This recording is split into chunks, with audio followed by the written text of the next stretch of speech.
parte de la moda. Muy bien, chicos, entonces vamos a empezar nuestra clase. Esta llamada se está grabando. Déjeme presentar la pantalla, por favor. Un momentito. 30 segunditos.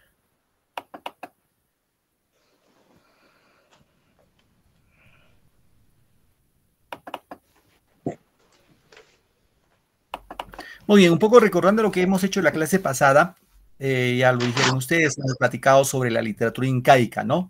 Vimos las características, vimos sobre, en este caso, los tres géneros que se desarrollan en la época incaica, el género lírico, épico y el género dramático, y aplicamos un poquito más extenso acerca de la obra Ollantay. Entonces, en ese orden cronológico vamos a continuar con nuestro tema. Hoy día vamos a continuar hablando de otro acápite, en este caso, ya después de la literatura incaica, que corresponde a la literatura de la conquista. ¿Ya? A ver un momentito, por favor. Voy a presentar mi pantalla. ¿Me confirman si se ve mi pantalla, por favor? Sí, profesor. Sí, sí le veo. Sí, se ve. Muy bien, gracias, muchachos. Gracias, chicas, chicos. Correcto. Entonces voy a activar mi punterito. Bien. Cuando hablamos de la literatura de la conquista, esto como referencia, chicos, recordando que los españoles, a ver, un poco pregunto, ¿en qué año creen que los españoles nos conquistaron? ¿Cuándo fue o en qué año fue la conquista española? A ver, ¿ustedes tienen idea? ¿Cuándo los españoles nos conquistaron? ¿En qué año nos conquistaron?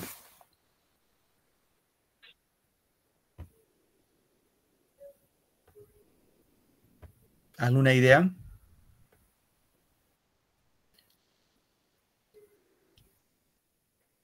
A ver, Tracy. Dime, Tracy. Profesor, creo que fue Hola, en Diana. 1532. Ok, Diana, ¿no? ¿Me contestó Diana? No, Tracy. Ah, ok, Tracy, correcto, 1532. Gracias, Tracy. Okay. Diana, ¿querías decir algo?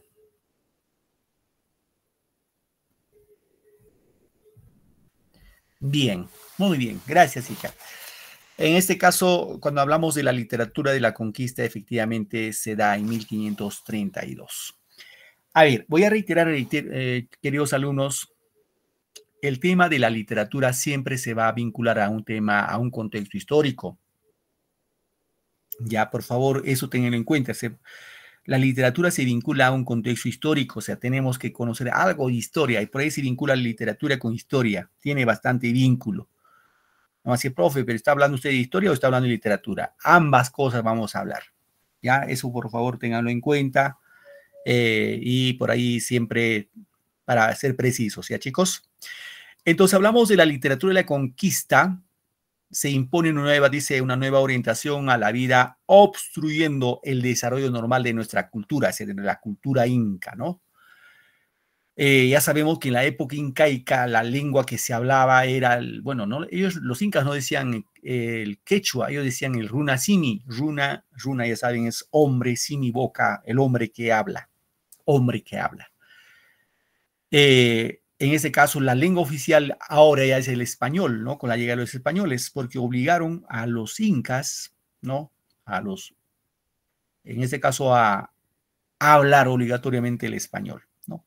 Y la literatura española encuentra un eco en nuestro territorio.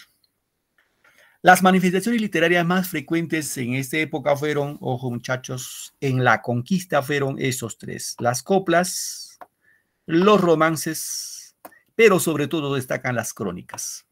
Ya hay que tener en cuenta este punto. Las coplas inicialmente, luego vienen los romances y las crónicas.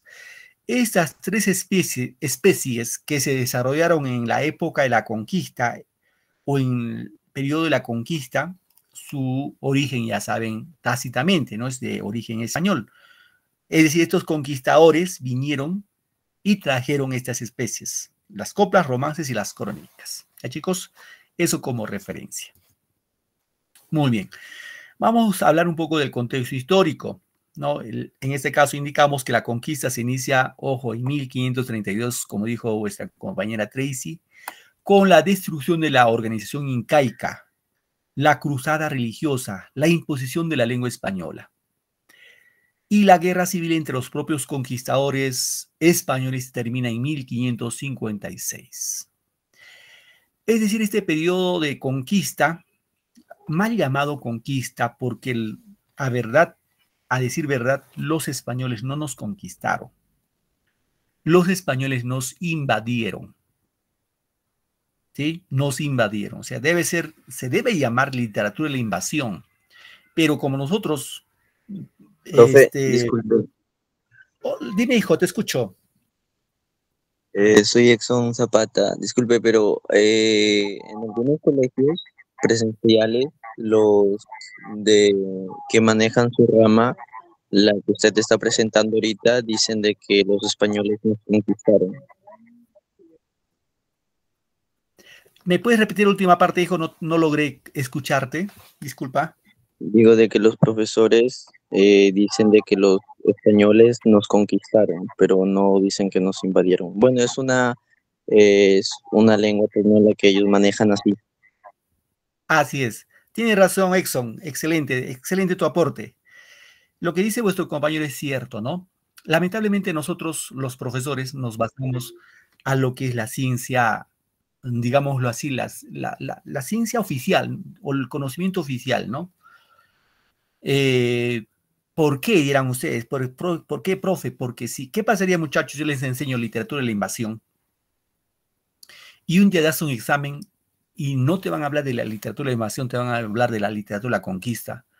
Entonces, por ahí van a decir, bueno, pero el profe me nos enseñó de esta manera, ¿no? La idea es que ustedes, queridos alumnos, tengan esa visión de que lo real debe ser la literatura de la invasión y no de la literatura de la conquista. Ahí va la siguiente pregunta, ¿no? ¿Por qué?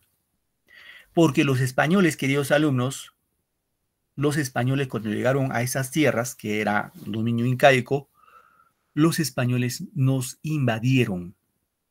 Al invadirnos nos impusieron dos cosas, su lengua, en ese caso la lengua española, y su religión, la religión católica. Siempre cuando un país invade a otra, siempre va a imponer las dos cosas. A través de la historia de la humanidad se ha visto eso. Lengua y religión. Ahora, ¿por qué no conquista? ¿Por qué no fue una conquista? Porque los españoles cuando llegaron a esas tierras, no hubo esa transacción, ¿no? Digamos, un acuerdo entre ambas partes, porque conquista es eso. La conquista es un acuerdo de ambas partes, hubiera sido pues entre españoles e incas. En tal sentido, más o menos para tener una analogía, ¿no? Así como una pareja de enamorados, el muchacho conquista a la dama. La dama, la mujer, le da ciertos, seguramente le dice, mira, ve, está bien, voy a ser tu enamorada, pero con estas reglas, por ejemplo, ¿no? Yo no quiero salir más de las 6 de la tarde contigo porque mi mamá, mi papá no me permiten. Ejemplo, ¿no? O no me toques la puerta porque mi papá es celoso ya. O sea, es un acuerdo entre ambas partes, ¿no? Lo que no hicieron los españoles con la cultura inca, no hubo ese acuerdo, simplemente llegaron y impusieron todo lo que tenían que hacer. ¿Sí, chicos? Muy bien, entonces es la precisión, ¿ya? Entonces esta conquista se inicia, entre paréntesis, conquista se inicia en 1532. Continuamos, ¿sabes? Un poco para tener una idea, vemos este mapa, el mapa del mapa mundi, digámoslo así. Hay que tener en cuenta que España está por esa partecita. Aquí está España. Más este ladito está Portugal. Por acá está Francia. Este de acá es la península itálica. Italia. Por ahí está otro país, Alemania, Inglaterra más al norte, ¿no? Y en más o menos en los años 1400, 1300, 1400, había un comercio fluido por este mar. Este es el mar Mediterráneo. Es decir, los europeos llevaban su comercio, españoles, portugueses, italianos, etcétera, etcétera, llevaban sus productos por esta ruta y esta ruta conectaba hacia la India. La India está acá, aquí, ¿no? Había un comercio fluido. Una parte era en base de mar, con el mar, con las embarcaciones, y otra parte era, pues, había que cruzar tierras, ¿no? Tierras, en este caso, inhóspitas, desérticas, hasta llegar a la India. Bueno, ¿qué pasó en este caso? Hay un momento en que los musulmanes, los moros que estaban en esa partecita, esta parte era dominio de los musulmanes. Hay un momento que toman por asalto el mar Mediterráneo, este mar, y no permiten que ninguna embarcación española, italiana, francesa, portuguesa pasen. No permiten el paso, el comercio entre Europa e India. Ya saben esa historia ustedes, ¿no? Así que los reyes buscan nuevas rutas y los españoles son los que van a buscar nueva ruta, convocando en este caso a Cristóbal Colón, que era un italiano. En este caso ya saben que Colón, buscando la nueva ruta a la India, llegó a esas tierras, a Centroamérica, ¿no? En 1492. Bueno, eso fue el final, porque lamentablemente Colón, como saben ustedes, se murió pensando que había descubierto una nueva ruta a la India. Él nunca dijo que había conquistado o había descubierto un nuevo continente, sino que había encontrado una nueva ruta a la India. Pero no era la India, sino era el continente nuevo, el continente americano. Y por ahí nos dice, pues, seguramente por eso nos dicen indios, ¿no? Pero no tenemos nada de la India, pero se quedó ese apelativo hacia estos lares, ¿no? Bien, ahí, luego de esto, ya saben ustedes que los españoles se van a ubicar acá. Se ubican en Panamá. O sea, Panamá era el centro de operaciones para el norte. En ese caso, aquí estaba México. En México floreció la cultura azteca, que fue conquistado por Hernán Cortés, y el imperio inca, que fue conquistado por Francisco Pizarro. Reitero, como centro de operación estuvo Panamá, ya en los años 1500, ¿no? Entonces acá tenemos Panamá. ¿Ya, chicos? Panamá. Ya saben ustedes, de acuerdo a la historia, en Panamá hubo los 3 socios de la conquista, porque la historia dice que muchas embarcaciones venían del sur, de estas latitudes, llegaban hasta Panamá intercambiando productos. Y ahí estos españoles, Pizarro, Almagro, entre otros, se enteraron que en el sur había un país muy rico en oro y plata. Así que estos 3 socios, que fue Pizarro, Francisco Pizarro, Diego de Almagro, y el otro, ¿cómo se llama, muchachos? El otro socio de la conquista. ¿Alguien se recuerda? Hernando de Luque, profesor. Muy bien, Hernando de Luque, correcto. Estos 3 socios, Pizarro, Almagro, Hernando de Luque, el curita, acordaron hacer digamos, un proyecto de conquista hacia el sur. Bien, Pizarro era el jefe digámoslo, del batallón, ¿no? Ahora, acá hay una historia, chicos, en esta parte que dice la Isla del Gallo.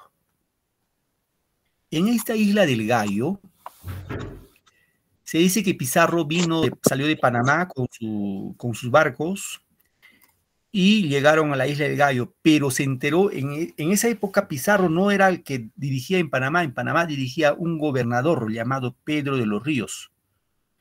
Este gobernador era el jefe digámoslo, de los españoles, pero estos 3 socios salieron a espaldas del gobernador. Y cuando Pizarro partió hacia el sur, en este caso, lo que suscitó fue que el gobernador se enteró y mandó a un comendero, le dijo, ve de alcance a Pizarro y hazlo regresar a Panamá.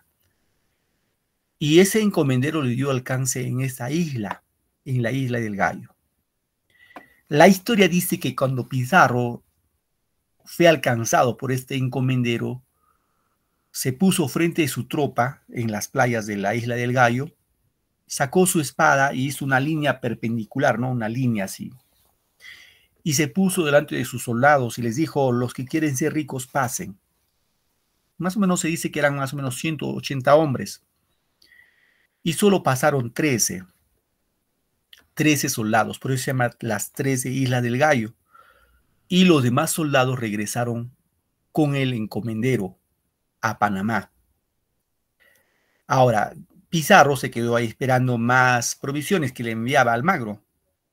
Ahora, en esta Isla del Gallo, uno de los soldados de Pizarro escribió la copla, la primera copla que se encontró por esas tierras. Es la primera copla, chicos, la primera muestra literaria que se encontró con la llegada de los españoles y que fue escrito por un soldado en la Isla del Gallo. Y le dice así: esta copla le envió como a manera de carta al gobernador de Panamá. Le dice: pues, señor gobernador, mírelo bien por entero, que allá va el recogedor y acá queda el carnicero. Así es, muy bien, gracias por ayudarme. Fíjense, ahora, esta copla, queridos alumnos, este soldadito era culto. ¿Por qué, profe? Porque esta copla tiene métrica, tiene rima. Por ejemplo, la rima gobernador, recogedor, termina en dor, entero, ero, carnicero, ero, ero. Tiene rima, tiene métrica, tiene ritmo. Porque si nos damos cuenta, hay alteración entre palabras agudas y las palabras graves. Se alternan los acentos. Entonces, por ahí hay que manejar esta copla, que es la primera muestra literaria con la llegada de los españoles a estas tierras. Ya, chicos, eso no hay que olvidarnos, por favor. Bien, ¿qué pasó luego?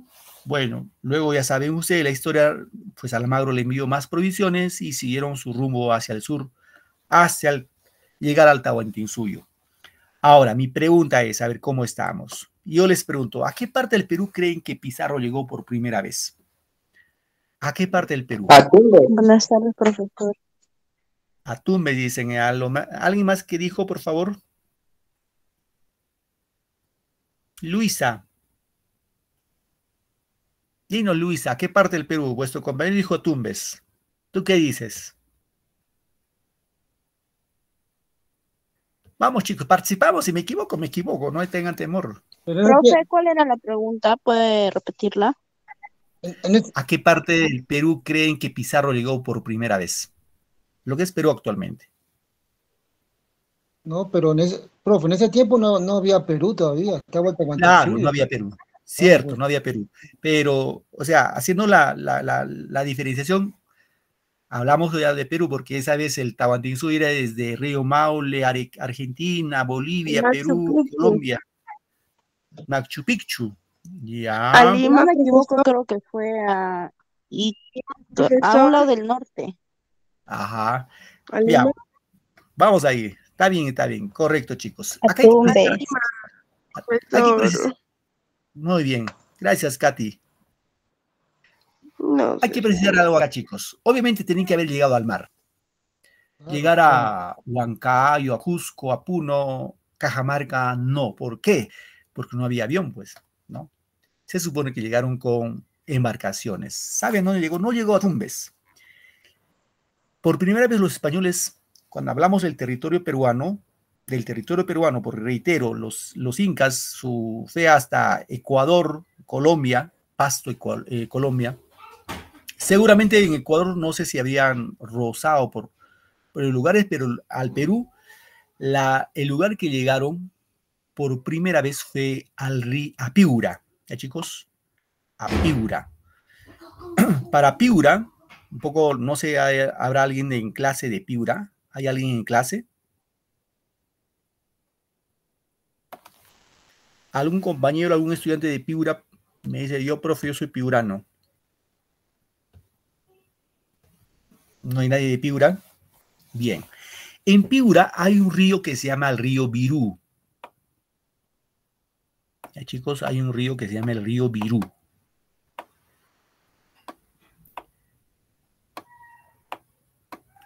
Bien, ¿qué dice la historia? Se dice que Pizarro vino así flanqueando entre el mar y la playa, y cuando llegó al río Virú, dice la leyenda de que vio a un inca que estaba pescando entre el río y el mar, o sea, en la desembocadura del río Virú y el mar. Entonces, cuando Pizarro vio eso, dijo a sus dos mejores nadadores, le dio orden para que zarparan, o sea, para que nadaran, y lo capturen por la espalda. Entonces, dos de sus mejores hombres saltaron y lo cogieron a este inca que estaba concentrado, atareado ahí. Profesor, ¿no fue el Manco Inca? No, eso, ahorita llegamos a eso, hija. Ahorita llegamos a eso. No fue Manco Inca. Ok. Entonces se dice que este inca, cuando lo cogieron los españoles por la espalda, levantó la mirada y cuando observó el barco de Pizarro, quedó atónito, quedó estupefacto, quedó embobado. Es decir, quedó boquiabierto. No por lo que le habían capturado, sino porque el barco que miraba en su delante era un barco que nunca había visto. Entonces Pizarro descendió y le preguntó al inca. Obviamente Pizarro hablaba español, el inca hablaba seguramente quechua o la lengua del norte, ¿no? La lengua aborigen, posiblemente había sido el quechua. Ahora, Pizarro le preguntó, lo que quería saber Pizarro era cómo se llamaba el lugar o en qué lugar estaba. Entonces Pizarro le dijo, dime cómo se llama este lugar. Y el inca respondía, si tú me preguntas cómo me llamo, yo me llamo Virú. Ah, Pizarro dijo, ya, este se llama Perú. Y recuerden, de ahí vendría el nombre de Perú. Porque este inca, su nombre del inca era Virú. Y ahí, pues, Pizarro dijo, ya, este se llama Perú. Y de ahí vendría uno de los posibles nombres de lo que llevamos actualmente de Perú. Posiblemente. De acuerdo, en este caso, a la versión del inca Garcilaso de la Vega. Entonces, ¿qué pasó con Pizarro? Pizarro desembarcó en este río y va a fundar la primera ciudad que funda en el Perú, es Piura, San Miguel de Piura. Le puso el nombre de San Miguel de Piura. En Piura se enteró la guerra entre Huáscar y Atahualpa, se enteró todo el embrollo, ¿no? La guerra civil entre ellos, entre los gobernantes incas. Se enteró de que Atahualpa estaba, en este caso, en Cajamarca, así que Pizarro partió a Cajamarca. Cuando partió a Cajamarca y llegó a Cajamarca, y cuando capturaron a Atahualpa, hubo cierta resistencia de sus hombres de Atahualpa, más no. Casi la conquista fue casi pacífica. No hubo mucha resistencia. Bueno, ya saben ustedes la historia, lo capturaron a Atahualpa, lo sentenciaron y lo ajusticiaron, lo mataron. Y luego fueron hacia el sur, hacia el Cusco, ¿no? Ahora, queridos alumnos, quiero que ustedes reflexionen. La pregunta es la siguiente. ¿Por qué los españoles fácilmente nos conquistaron si los incas eran entre 11 12 millones de incas y los españoles a lo mucho eran 300 hombres? Y la máxima, digamos, lo máximo que cargaban los españoles era su arcabuz. Y el arcabuz pues es así como una escopeta que cargaban una bala y disparaban, cargaban una bala y disparaban, no era automático como el fusil, ¿no? A ver, ahí me han levantado la manito, a ver. Vamos chicos, los que me han levantado la mano son, a ver, vamos con Brisa primero, Brisa de Los Ángeles. Te escucho, hija. Bien, voy dando pase a Zapata Morán Exxon. La pregunta es, ¿por qué creen que los españoles fácilmente nos conquistaron? ¿Cuáles fueron los motivos? Sería porque no teníamos buen armamento y por eso que nos pudieron conquistar, porque ellos tenían alguna tecnología más avanzada Podría ser uno de los motivos, claro. Gracias, hijo. ¿Tu apellido es Zapata? ¿Tu otro apellido La Zapata? otra, profesor, Sí, un momentito, Zapata. ¿Tu apellido dime, por favor? Para profe, no... ¿cuál era la pregunta? Que no he escuchado bien. Ya, ahora. Profesor, ¿era porque mataron a los líderes, ya no habían líderes? Otra sería porque tenía poder. Ya.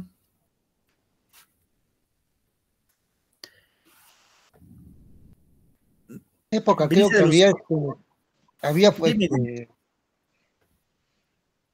Te escucho, hijo, José Antonio. creo que pues era porque estaban no estaban todos unidos, pues estaban en guerra, en guerra civil, creo ellos. Muy bien, excelente, José, correcto. Ya, Profesor, porque los españoles vinieron con más armamentos que los indígenas, o sea, como que tenían más actualización en lo que es armamentos, por eso es ajá. que prácticamente fueron los que con el arma no pusieron reglas, ¿no? Gracias, Luisa. Luisa, ¿tu apellido cuál es? Cáceres, ¿Tu otro apellido? Guayanay con H, Y. Correcto, gracias. Magdalena, algo que me querías decir. Sí, profesor, los españoles tenían más, cuentan que habían tenido más armamentos y más refuerzos porque los indígenas no tenían tantos refuerzos, tenían, como decir, armas, flechas, pero los españoles tenían más, más armamentos con que, ganar la guerra. Gracias. A ver, Y antes de... creo que también eran más civilizados, profesor. Profe, Hola, muy bien. Excelente, gracias. Dime, hijo, te escucho. profe, según lo que yo había leído fue porque en ese momento había acabado una guerra contra Atahualpa y su hermano, y Correcto. su hermano les ayudó a los españoles a capturar a Atahualpa. Correcto. Contreras, ¿otro apellido? Bilbao. Gracias. A ver, ¿alguien más que quiere participar? Yo, profesor. Dime tu apellido, hija. Tracy Peñafiel Castro. Dime, Ok. Tracy, te escucho, hija. Ok, profesor, en mi opinión yo creo que era que los españoles, ellos tenían como dominio, ellos tenían poder y aparte tenían una artillería más como que avanzada, el cual eso podría acabar más fácil con la vida de lo que eran los indígenas. Muy bien, gracias, Tracy, correcto. Yo, ¿Alguien más? profe. Dígame, a ver, te escucho, hija. Otra sería porque mataron a los líderes y tenían más poder ellos. Ya. Brisa de Los Ángeles, ¿cuál es tu apellido? Dime, tu apellido porque no logro ver tu apellido. Campos Salazar. Ya, gracias. ¿Alguien más que quiere participar? Profesor, cuando dicen que cuando lo atraparon a Atahualpa, lo habían encerrado y prometió dar les dio creo hasta su tamaño, altura, oro, y al momento que lo dieron el oro, y no, pues a pesar que lo dieron el oro, lo habían matado, y supuestamente al matarlo ya tuvieron miedo, los indígenas al enfrentarse con ellos. Gracias. Crispín, tu apellido, ¿no? Otro factor también puede haber sido que por los trajes que ellos tenían, que brillaban mucho, quizás por el sol. Yo he pensado como acá los antiguos peruanos adoraban al dios Inca, podría ser eso también. Ajá, claro, correcto.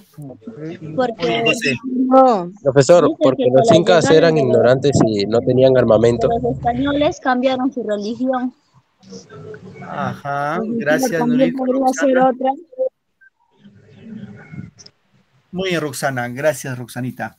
Muy bien, a ver, chicos. Disculpe, profe, los incas nunca fueron ignorantes. Sí, puede ser por ahí también. Vamos a ver, vamos a un poco a analizar esto, ¿ya? A ver, muchachos, hubo varias situaciones. Algunos de ustedes, los que han participado, han sido muy precisos en su participación y tienen una noción, ¿no? De cuál fue la causa que los españoles fácilmente nos conquistaron, así facilito, sin ninguna resistencia. Hubo varios motivos. Uno de ellos lo han dicho ustedes, fue la guerra civil. Es decir, el Tahuantinsuyo estaba dividido en dos bloques, uno a favor de Atahualpa y otro a favor de Huáscar. Es como el año pasado hemos estado divididos nosotros, ¿no? Unos que estaban a favor de Castillo y otro de la señora Dina. Hasta en la familia estábamos divididos. En el Perú estuvo así, claro, el año pasado no está en guerra civil, pero estuvimos bastante divididos por los muertos que hubo en nuestro país.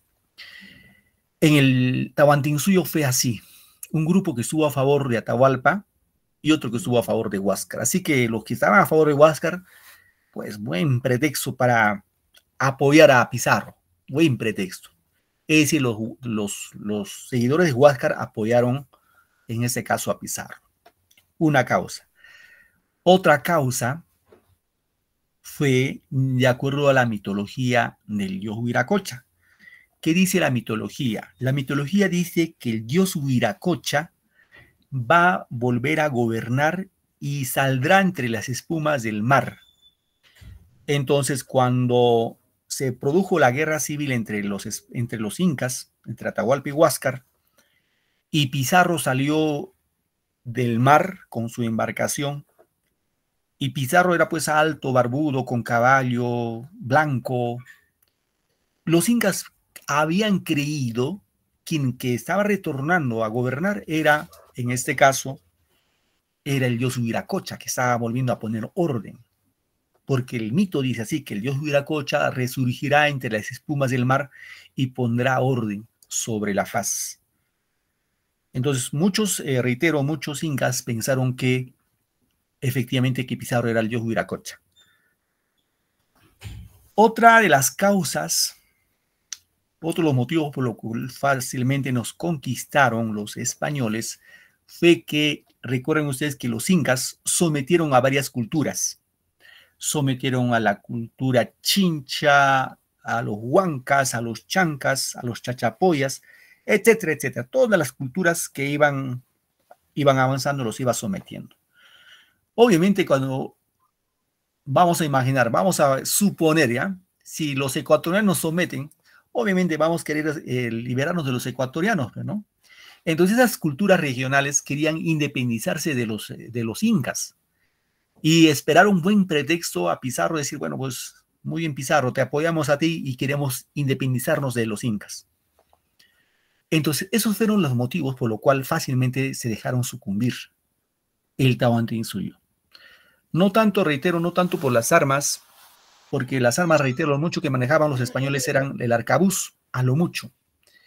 Y los incas, pues, cantidad eran pues muy numeroso, ¿no? Entonces, así se dio el sometimiento de los españoles al Tahuantinsuyo. Y durante su recorrido de Cajamarca hasta Cusco, es más, hay la historia acá que pasó por acá, por el Callejón de Huaylas, y en esa época acá en el Callejón de Huaylas había un reino, el reino de los Huaylas, y el curaca del Huaylas le regaló a su hija, fíjense, a Pizarro se lo dijo, te regalo a mi hija para que sea tu esposa. Y no solamente regaló a su hija, sino regaló también hombres, le dio provisiones, alimento, y Pizarro pues se ve feliz hacia Huancayo, y en Huancayo igual le recibieron apoteósicamente. Llegó a Cusco y hubo cierta resistencia, y lo que dijo vuestra compañera de Comanco Inca, cierta resistencia con Cahuide, etcétera, etcétera. Pero simplemente perdimos ahí, ¿no? Sucumbimos ante los españoles. Ahora, sabemos por historia que Pizarro y Almagro llegaron a esas tierras. El curita Luque no llegó, ya de viejito murió en Panamá. Entonces, Pizarro y Almagro se repartieron el Tahuantinsuyo. Del Cusco para el norte fue para Pizarro y del Cusco para el sur fue para Almagro. Entonces, cuando Almagro se dice que fue hacia el sur, hacia Chile, sobre todo fue hacia los araucanos, ¿Y qué buscaba? Ya saben ustedes, los españoles lo que buscaban era, pues, no era, su propósito no era evangelizar nada, su propósito era oro y plata. Así que cuando llegó a Chile, hacia los araucanos, Almagro no encontró nada de oro. Es más, al último araucano le mató así, pero en forma descomunal, pensando que le ocultaba en el oro, pero no encontró oro. Regresó al Cusco a buscar a su compadre Pizarro y le dijo: Pizarro, sabe que en el sur no hay oro, vamos a repartirnos nuevamente el botín. Y Pizarro, como era otro ambicioso, angurriento, no aceptó. Acuerdo es acuerdo. Tú de aquí al sur y yo al norte. Y se dio las guerras civiles entre ellos. Ya saben por historia que Pizarro le dio muerte a su socio Almagro, le mató a su propio amigo. Y luego huyó hacia el centro, Junín, Tarma, Jauja, luego se fue hacia Lima y va a fundar en Lima como algo estratégico, ¿no? Porque él ya sabía que los almagristas le iban a perseguir. Entonces dijo: mejor me ubico en Lima, si me atacan por tierra, escapo por mar, y si vienen por mar, escapo por tierra. Y ya saben ustedes que a Pizarro le dieron muerte los almagristas, en este caso el hijo de Diego de Almagro, que fue Almagro el Mozo, y se dieron las guerras civiles entre ellos. En 1542, muchachos, el rey de España se entera de las guerras civiles y manda al primer virrey. El primer virrey, Blasco Núñez de Vela. Después del rey, virrey, ¿no? Y cuando ese virrey llegó al Perú, dijo: después del rey yo le sigo, así que en adelante ustedes me tienen que guardar respeto, y yo soy el que ordeno. ¿Qué ordeno? Al pobre virrey igual lo mataron. Las guerras civiles entre los propios españoles. Todo ya saben ustedes, por oro y plata. Eso fue la razón. ¿Sí, muchachos? Entonces, eso como para ubicarnos en el contexto histórico, ¿sí? Entonces, los medios de expresión literaria, dice, las coplas, cantares, romances, construyeron un brote espontáneo y popular, ¿no? Expresaban sentimientos diversos, de odios, amores, alegrías, ¿no? Son sentimientos de los soldados, poetas, funcionarios, misioneros, nativos, quienes narran y describen a veces con objetividad y otras exentos de fantasía, ¿no? Ojo, en este caso, la mejor expresión literaria de en este caso, de los españoles durante la conquista van a ser las famosas crónicas. ¿Ya, chicos? Las famosas crónicas. Aquí están las crónicas. ¿Qué son las crónicas? Básicamente, las crónicas son los que los escritores, tanto indígenas, españoles y mestizos, van a escribir lo que van a observar. Entonces, los cronistas dicen que plasmaron diversos acontecimientos de la conquista y el coloniaje, porque fue parte de la colonia también, y se preocuparon sobre todo en plasmar aspectos históricos. A ver, en los cronistas, chicos, vamos a encontrar españoles, cronistas indígenas y cronistas mestizos, ¿ya? En los españoles hay varios, pero estos son los más importantes. Tenemos a Pedro Cieza de León y Juan de Betanzos. Seguramente Pedro Cieza de León es el más importante de los cronistas españoles. En los indígenas es Felipe Guamán Poma de Ayala. Serán profe, pero los incas no tenían ese nombre, claro. Ya saben ustedes por historia que cuando los españoles bautizaban a un inca, le ponían el nombre de los apóstoles. Por ejemplo, Atahualpa recibió el bautizo y le pusieron el nombre de Juan Santos Atahualpa. Y le cambiaron la pena de muerte porque Atahualpa iba a ser quemado vivo y lo cambiaron por ahorcamiento. Él murió ahorcado porque recibió el bautizo y al recibir el bautizo le cambiaron el nombre. Los españoles decían que los incas eran gente sin alma, desalmados. Fíjense. Profesor, Entonces, por eso también los españoles pudieron hacerse cargo de los incas por medio del evangelismo. También fue que ellos se unieron. Claro, a través de... Correcto, es correcto, Luisa, gracias. Muy bien, entonces, ahora, Felipe Guamán Poma de Ayala era un inca, eran profe, pero los incas no escribían, profe, ¿cómo puede ser escritor? Que Felipe Guamán Poma de Ayala, que fue un inca, él no escribió. Él, dime, hija, dime, y te escucho. Disculpe, no soy Brisa. Es que lo que pasa que mi celular es en 1% y en mi casa no hay luz. Wow, hija, bueno, no hay otra Luisa, no te preocupes. No te preocupes, ya. Ojalá que llegue la luz más luego. Profesor, Dígame, te escucho. No es a mí me Luisa, es pasa otra el alumna. mismo caso. Ah, Ana Delgado.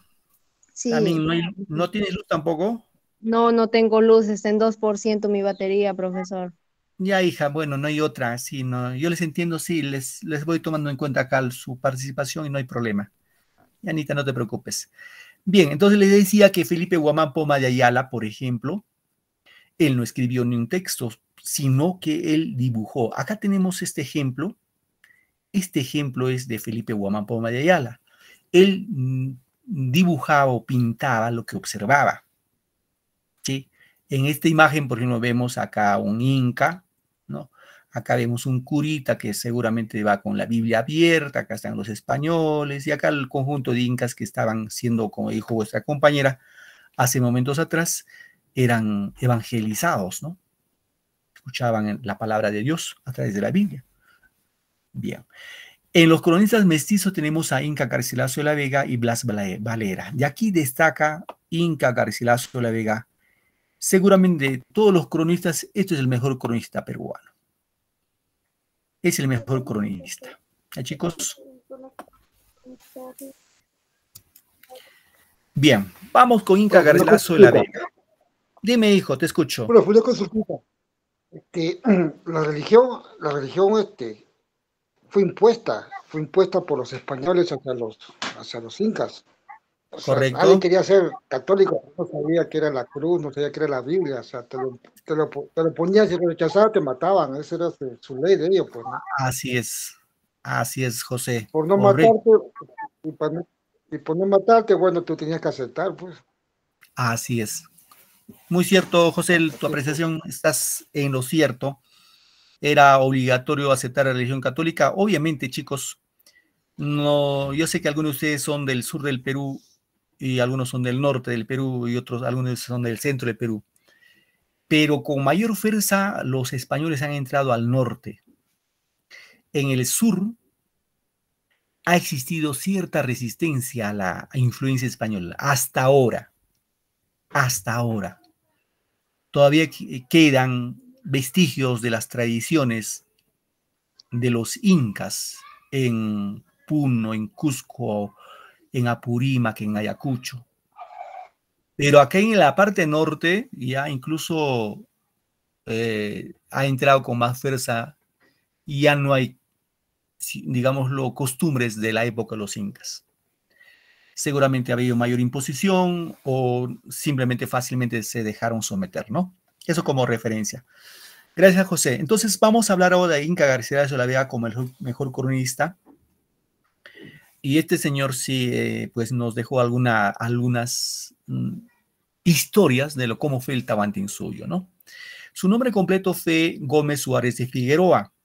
Ojo, este señor, ya saben ustedes, es mestizo, ¿no? Nació en 1539 en Cusco y falleció en España en 1616.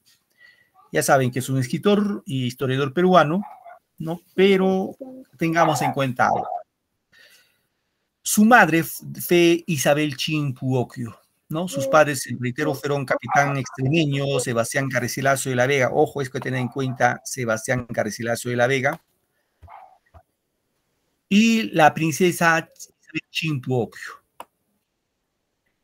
Ahora, este capitán, obviamente era un capitán español. Isabel Chimpuocchio era de sangre real, era sobrina de Huayna Cápac, era de linaje incaico y por ende Inca Garcilaso de la Vega tuvo una buena educación porque estudió en el Colegio de los Indios en el Cusco y ahora la enseñanza fue de parte de los españoles para que él sepa leer el latín y el español. Y también recibió la lección por dos soldados incas en este caso, dos soldados incas que era Juan Pechuta y Chauca Rimachi, quienes lo contaron cómo fue el Tahuantinsuyo antes de la llegada de los españoles. Entonces, Inca García de Vega pues tuvo esa capacidad asombrosa de recopilar toda la información, cómo fue el Tahuantinsuyo antes de la llegada de los españoles, y seguramente después de la llegada él fue el testigo presencial de las guerras civiles y todo lo demás, ¿sí? Gómez Suárez de Figueroa, que fue su primer nombre, vivió sus primeros años en Cusco y se vino a vivir a España. A los 20 años se fue a vivir a España. Ojo, hay que tener en cuenta que el Inca Garcilaso de la Vega sí estuvo de acuerdo con la conquista. Él dijo que estaba bien que los españoles nos hayan conquistado. Si eran, profe, ¿por qué se fue a España? Dirán, ¿no? Se fue a España a pedir la herencia de su papá. Eso fue la verdad. Y cuando fue a pedir la herencia, los medios hermanos de su padre, que fue el capitán Sebastián García de la Vega, simplemente le desconocieron. Pero él se quedó feliz ahí de toda su vida y murió ahí, en España. Pero lo más importante es su obra, ¿no? Que nos dejaron las obras del Inca Garcilaso de la Vega. Tenemos La Florida del Inca, los comentarios reales de los incas, la primera parte, estos mismos comentarios reales de los incas. Ahí narra toda la historia del Perú antes de la llegada de los españoles. Y la otra obra, Historia General del Perú, la segunda parte de los comentarios reales de los incas, narra exclusivamente después de la llegada de los españoles. Hay todas las guerras civiles, etc. También Diálogos de Amor, ¿no? Es una traducción. Y la genealogía de Garci Pérez de Vargas. Vamos a ver a los comentarios reales de los incas, ¿no? Hemos dicho que esta obra tiene dos partes. La primera parte que se publicó en 1609 en Lisboa, capital, en este caso Lisboa está en Portugal, en la cual narra el Inca Garcilaso de la Vega la descripción geográfica, cómo era el Perú, el Tahuantinsuyo. Narra cómo era la fauna, la flora, las costumbres del antiguo Perú, o sea, antes de la llegada de los españoles, cómo era la costumbre incaica. Aquí narran el origen de los incas. Aquí están las leyendas de leyenda de Manco Cápac y Mamaocllo. Está la leyenda de Pacaritampu, los hermanos Ayer. Narra cómo era la religión incaica, la organización de gobierno en paz y en guerra, hasta la llegada de los españoles. Chicos, eso lo encontramos en la primera parte. ¿Qué más? Aquí busca corregir a otros cronistas, ¿no? Y proyecta su personal como autor competente, manifestando su dominio del quechua y su doble origen inca y español. En la segunda parte hemos indicado que se publicó, ojo, en Historia General del Perú, en Córdoba, España, publicado en 1617. Ojo, dirán, profe, ¿qué pasó si él muere en 1616? Cuando se publica una obra después de la muerte del autor se llama obra póstuma, es una obra póstuma que se publicó después de su muerte. En la segunda parte, chicos, trata de la conquista del imperio de los incas y las guerras civiles entre los conquistadores, ya, de la guerra, después de la invasión española. La motivación psicológica de Garcilaso radica en su intención de reivindicar, ojo acá, la figura de su padre, que fue calumniado ante los personeros de la corona durante las guerras civiles entre los conquistadores. ¿Ya, chicos? A ver, una precisión. A ver, muchachos. Yo sé que todos me están escuchando ahorita en clase. A ver, pregunto, ¿ya? A ver, ¿cómo vemos? ¿Cómo daban luz las mujeres incas antes de la llegada de los españoles? ¿Tienen idea ustedes cómo era el parto de las mujeres incas? Profesor, las mujeres incas creo que parían, bueno, así le decían, ¿no? No le decían dar a luz, sino le decían parir, paradas, agarrándose de unas, de cualquier cosa, ¿no? Árboles o algo de donde sostenerse, y pujaban Ya. y paradas. Gracias, Luisa. Gracias. ¿Hay otra participación? ¿Cómo creen que fue o era el parto en las mujeres incas? ¿Alguna idea? A ver, yo les voy a contar ya, chicos. A ver, alguien quería hablar por acá. Bueno, bien, le voy a contar. De acuerdo a la versión de Inca Garcilaso de la Vega, ojo, los incas, queridos alumnos, de ignorantes, no tenían mucho de ignorantes. era una cultura seguramente muy sabia, Sí, muy pues, sabia. sabia. Para hacer Machu Picchu, disculpe, profe. Claro. La cultura demasiado sabia. Sí, sí. Bueno. La hidráulica de los incas es asombroso. ¿Cómo podían ellos irrigar de un lugar donde había agua, lo llevaban al otro cerro que no había agua? Y eso que no había tubos, ¿no? La irrigación, la hidráulica en los incas fue espectacular. Obviamente las construcciones, lo que dijo usted, también. Miren, muchachos, ¿saben cómo era el parto en las mujeres? Era de la siguiente manera. Ojo, no lo digo yo, lo dice el Inca García La Vega, versión recibida seguramente por su madre. Decía de que las mujeres cuando ya tenían dolores de parto, se iban al borde de un río, pero se iban solas, sin el esposo, sin nada, solas, llevando pañales, seguramente un cuchillo de hueso para cortar el cordón umbilical, etc. Y se dice que daban luz en el agua. Claro, en la costa el agua es excelente, ¿no? Pero en la sierra el agua es fría. Por varias... Dime, te escucho, hija. Las incas le daban luz de rodillas, en costillas, no sé qué, en diferentes posiciones. Claro. Pero reitero, sí, lo que dice en la Inca García de la Vega dice que sí iban solas, sin asistencia. Luego, cuando ya daban luz, al niño lo bañaban en ese río. Menos su cabecita, su cabeza no lo mojaban. Todo el cuerpo, lo demás, sí lo llevaban bañado, lo envolvían en pañales y llegaba cargadito a su casa. Bien, luego dice el niño, ya ustedes saben que el niño a 1 año ya empieza a gatear, ya empieza a pararse, apoyando sobre algo. Entonces, la madre inca, cuando el niño ya podía sostenerse parado sobre algo, lactaba, ojo, lactaba parado. El niño tenía que lactar parado. Es decir, la madre inca ponía una banca, se sentaba sobre la banca, sacaba su pecho y el niño tenía que lactar parado. Nunca echado. Ojo, una gran lección, ¿ah? ¿Y por qué dirán ustedes? ¿Por qué, pobrecito, profe, cómo va a lactar así paradito? Es que no se canse. Una lección. ¿Saben por qué, chicos, una lección? Profe, hasta yo también así lactaba a mi mami, así parada. Claro, una lección, chicos, una lección. ¿Y cuál es la lección, profe? Los incas enseñaban con eso que para comer hay que esforzarse. Y el niñito, cuando lactaba paradito, se cansaba y obviamente pues ya cuando saciaba su hambre dejaba de lactar. Pero ¿qué pasa cuando ahora en los tiempos actuales, en los tiempos modernos, la madre pues muy moderna, lo carga a su hijito, ahí toda la hora, 2 años, 3 años, la madre ya no tiene ni leche. Profesor, los niños crecen obesos. Claro. No solamente obesos, hija, sino lo enseñamos, lo acostumbramos que la vida así de facilito, como lactar echadito en mi camita con mi mamá, echadito así de la comodidad. La comodidad. Y ahí nos dieron una gran lección los incas. Y créanme, queridos alumnos, ahora los jóvenes ya no se esfuerzan por superarse, ya no quieren estudiar. Ya hemos llegado a una situación un poquito complicada, ¿no?